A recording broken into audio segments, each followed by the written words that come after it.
ఆంధ్రప్రభకు స్వాగతం. తమిళ రాజకీయాల్లో ఒక యువకుడిగా వచ్చి కేవలం 4% ఓటింగ్ శాతం ఉన్నటువంటి బీజేపీని సుమారుగా 18% తీసుకొచ్చారు అన్నామలై. కానీ గత ఎన్నికల ముందు నుంచి అన్నామలై బీజేపీకి కొంచెం దూరమయ్యారు. ఇప్పుడు పూర్తిగా బీజేపీకి రాజీనామా చేశారు. దీని గురించి మనం చర్చించుకుందాం. మనతో పాటు ఉన్నారు ప్రొఫెసర్ శ్రీ మురళీ మనోహర్ గారు. సార్ నమస్కారం అండి. నమస్తే అండి. ఆ.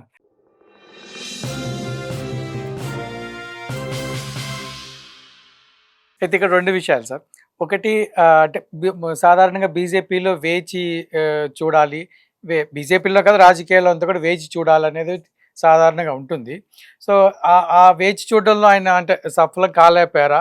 ఎందుకంటే మనం చూసాం మోడీ గారు గానీ, తర్వాత ఇప్పుడు చాలామంది ముఖ్యమంత్రులు గానీ చాలా కాలం వెయిట్ చేస్తే గానీ వాళ్ళ స్థాయికి రాలేదు. సో, కేవలం 44 సంవత్సరాల వయసులో వారేమన్నా అంటే వేచి చూసేయడానికి ఇష్టపడట్లేదా? ఆ! అలాగే అనిపిస్తుంది. అంటే వెయిటింగ్ అనేది పెద్ద పనిష్మెంట్. ఎంత హ్మ్. ఉత్సాహంతో ఉన్నటువంటి వాళ్ళకి ముఖ్యంగా హ్మ్. ఆహ్, రేపే ఏదో చేయాలి అనేటువంటి అంత ఎనర్జీ ఉన్నటువంటి వాళ్ళకు వెయిటింగ్ అనేది చాలా పెద్ద హ్మ్. సమస్య అని నేను అనుకుంటున్నాను. సరే. కానీ మనం చరిత్రలో చూసినట్టయితే రాజకీయాల్లో అలా సమయం కొరకు వెయిట్ చేసిన వాళ్ళు సక్సెస్ అయిన వాళ్ళు చాలా మంది ఉన్నారు. హ్మ్. రా ఉదాహరణకు రాజశేఖర రెడ్డి గారే ఉన్నారనుకో మన ఆ! దగ్గర. సరే. చాలా కాలం వెయిట్ చేశారు. తన సమయం కొరకు చాలా యవ్వనంలో ఉన్నప్పుడు ఆయన ఆహ్, వెరీ ఇన్‌స్పైరింగ్ లీడర్ ఒకప్పుడు ఇక్కడ. యంగ్ ఏజ్‌లో 30 హ్మ్. ఏళ్ళు, 40 ఏళ్లలో. కానీ 60 ఏళ్ళు దాటాక గాని ఆయన చేతికి పవర్ రాలేదు. అది కూడా ఎన్నో పాదయాత్రలు ఇవన్నీ చేస్తే. హ్మ్. కనుక వెయిట్ చేసిన వాళ్ళకు గొప్ప అవకాశాలొచ్చాయి. ప్రైమ్ మినిస్టర్ మోడీ కూడా అలాంటి వాడే. సరే. చాలా కాలం ఆయన అనామకంగా ఉండిపోయాడు. హ్మ్. దూరంగా ఉన్నారు. స ఢిల్లీలో ఆఫీస్‌లో ఆయన ఒక 5 ఏళ్ళు, 6 ఏళ్ళు ఏం పని పెట్టకుండా అక్కడ ఉంచారు.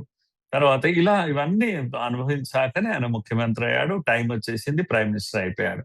కనుక మదన్ లాల్ ఖురానా అనుకుందాం, లేకపోతే ఉమాభారతి వీళ్ళు వెయిట్ చేయక, ఉమాభారతి, కళ్యాణ్ సింగ్ వీళ్ళు వెయిట్ చేయలేక బయటికెళ్ళిపోయినటువంటి వాళ్ళు కూడా ఉన్నారు. బయటికి వెళ్ళిన వాళ్ళు బీజేపీలో ఎవరు సక్సెస్ కాలేదు. ఆ! స్టోరీస్ అన్నీ అలాగే ఉన్నాయి. ఒక హ్మ్. మాటలో చెప్పాలి. అవును. కాంగ్రెస్ నుంచి బయటకొచ్చిన వాళ్ళు సక్సెస్ అయ్యారు గానీ, బీజేపీ నుంచి వచ్చిన వాళ్ళు ఇంతవరకు సక్సెస్ అయినట్టుగా కనిపించట్లేదు. ఎవరు కాలేదట్లా. కనుక బహుశా మరి వీరు వెయిట్ చేయలేకపోయారేమో! వెయిట్ చేసుంటేనే బాగుండేది. చూడాలి మరి ఆయన ఫ్యూచర్ ప్లాన్ ఎట్లా చేస్తారనేది మనం వెయిట్ అవును చేయాల్సిందే. సార్. మనం వెయిట్ చేయాలి. సార్ అయితే ప్రతిపక్షము ఇప్పుడు చూస్తే విజయ్ గారికి ప్రతిపక్షం అంత బలంగా అనిపించట్లేదు. ఒక డీఎంకే కొన్ని ఉన్నాయి. కానీ కొంత బలంగా అనిపించట్లేదు. సో, ఈ ఈ ప్రతిపక్షం పాత్ర ఏమైనా ఆయన అంటే ఏమైనా తీసుకుంటారా? గట్టిగా బలంగా ప్రతిపక్ష పాత్ర అవకాశం ఉందా? అంటే ఒకవేళ ఆయన మనం అనుకున్నట్టు ఊహించినట్టుగా ఒంటరిగా తాను బయటికెళ్ళిపోయి హ్మ్.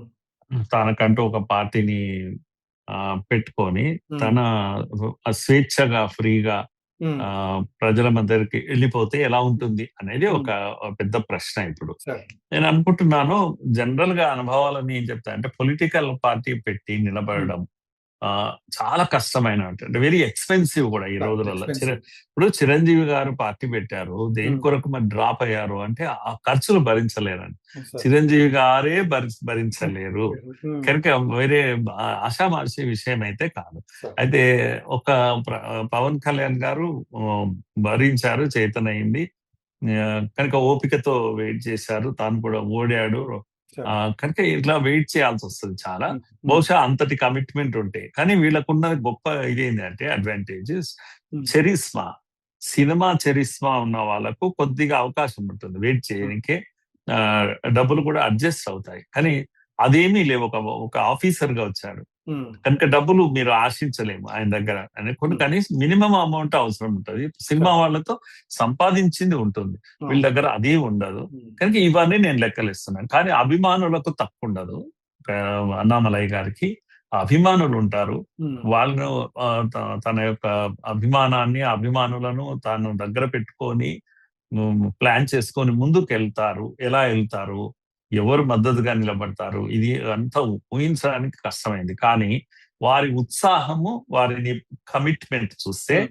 స్పేస్ ఉందండి తమిళనాడులో పొలిటికల్ సరే. స్పేస్ ఉంది. హ్మ్. కనుక ఆ స్పేస్‌ను ఆయన ఆక్యుపై చేయగలుగుతాడు. డీఎంకే, ఏడీఎంకే ఈ రెండిటి యొక్క ఏమంటాము ఇది అంతా వెళ్ళిపోయింది ఇప్పుడు. ఆ ఆ! ద్రవిడ సార్. పాలిటిక్స్ కు అవును. ఎక్కడ స్థానం లేకుండా ఉంది. ప్రజల్లో కూడా విసుగు ఉంది బాగా.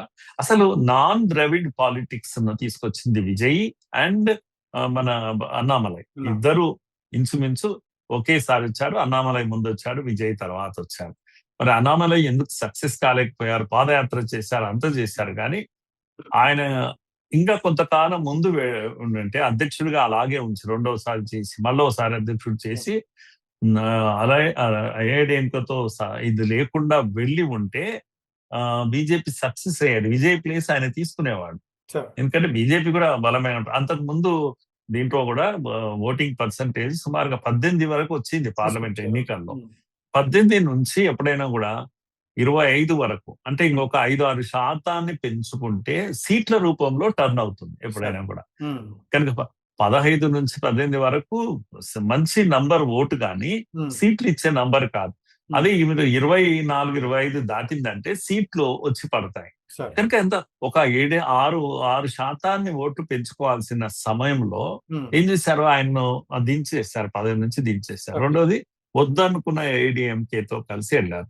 ఇదేమో వ్యూహం తప్పిపోయి ఉండొచ్చు, బహుశా కేంద్రం వాళ్ళ వ్యూహము తప్పిపోయింది. కానీ ఇప్పుడు ఏమవుతుంది అన్నప్పుడు ఈయన నాన్ ద్రావిడ్ పాలిటిక్స్ ని తీసుకొని ఒక ఆఫీసర్, ఇతను పొలిటికల్ బ్యాక్గ్రౌండ్ లేదు, ద్రవిడ్ బ్యాక్గ్రౌండ్ లేదు, సినీ చరిస్మా లేదు.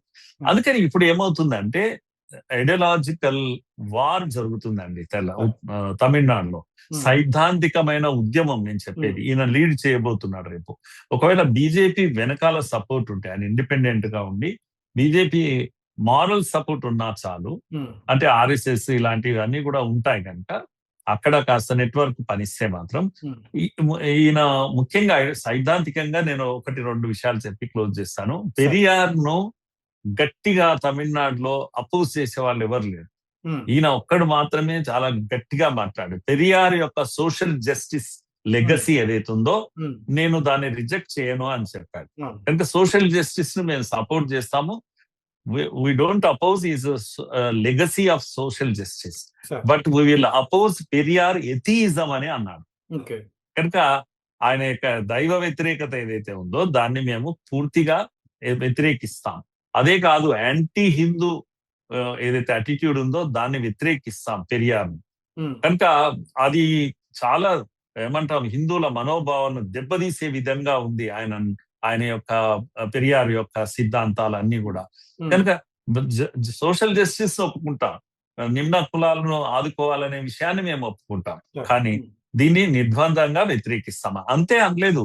మేము కనుక రాజకీయ పవర్ లోకి వస్తే మా ఫస్ట్ సిగ్నేచరే to remove all the Periyar statues in front of the temples అని చెప్పాడు. దేవాలయాల ముందల చాలా శ్రీరంగ ఈ టెంపుల్స్ చాలా పెద్ద టెంపుల్స్ ఉన్నాయండి తమిళనాడులో. వాటి ముందల జస్ట్ గేట్ ముందర ఇవి పెట్టారు, ఈయన విగ్రహాలు పెట్టారు.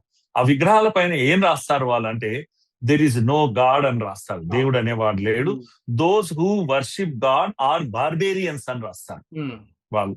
అంటే దేవుడి లేడు, దేవుడిని పూజించేవాడు ఒక బార్బేరియన్ అని గుడిలో వెళ్లేవాడికి ముందల రాసి పెట్టారు వాళ్ళు. నేను కూడా చూసాక కంచి మఠం ఎదురుగుండా ఉంటుంది, కంచి మఠం నుంచి బయటకు వస్తుంటే అమ్మవారి గుడి నుంచి. అవును. కనుక టెంపుల్ ప్రిమిసెస్ లో మీరు అలాంటి మీ భావాలు మీకు ఉండొచ్చు, కానీ మీ నమ్మకాలు మీకు ఉండొచ్చు, కానీ దేవాలయానికి వెళ్ళే వాళ్ళ ముందర పెట్టి అరే మీరు బార్బేరియన్స్ రా అని చెప్పేసి తిట్టడం లాంటిది ముందు కావాలని పెట్టి, ఇది ఎంతవరకు సమంజసం? ఇది సెక్యులర్ దేశమా ఇది? కనుక ఇతర మతాల యొక్క మనోభావాలను మీరు రెస్పెక్ట్ చేయరా? కనుక నేను పవర్ లోకి వస్తే వాటిని అన్ని పీకేస్తాను అని చెప్పేశాను. ఇంతవరకు ఎవరు చెప్పలేదండి ఇటువంటిది. అంతేకాదు, పాజిటివ్ గా ఆయన ఏం చెప్పాడంటే, మేము సుబ్రహ్మణ్య భారతిని మాకు ఒక ఐడియల్ తమిళ్ ఐకాన్ గా మేము గుర్తిస్తామన్నారు. మాకు ఎందుకంటే తమిళనాడులో గొప్ప రైటర్ అతను సుబ్రహ్మణ్య భారతి. మాకు ఐడియల్ ఐకాన్ గా మేము గుర్తిస్తాము, ఎందుకంటే ఆయన ఉమెన్స్ రైట్స్ మీద ఆయన ఇచ్చేశాడు. తమిళ్ ప్రైడ్ మీద ఆయన రాశాడు, ఎన్నో రాశాడు. తర్వాత ఇవన్నీ కూడా స్పిరిచువాలిటీ మీద, ఆధ్యాత్మికత మీద రాశాడు. కనుక మేము సుబ్రహ్మణ్య భారతిని ఓన్ చేసుకుంటాము. ఆయన సిద్ధాంతాలను, ఆయన ఆలోచనలు తమిళ ప్రజల్లోకి మేము తీసుకోదాం. కనుక తమిళ ప్రజలకు పెరియార్ కాదు కావాల్సింది. ఈ పాయింట్ ఆఫ్ టైంలో పెరియార్ అనేవాడు తమిళ్కు కొంత దూరం వరకే వస్తాడు కానీ భారతీయార్ అనేవాడు మన జీవితకాలం అనుసరించదగిన వాడు. ఇలాంటివన్నీ మాట్లాడాడండి ఆయన.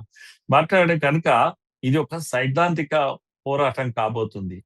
పైగా మీరు దేశంలోనే అత్యధికంగా హిందూ దేవాలయాలు ఉండే రాష్ట్రం ఏది అంటే తమిళనాడు అండి.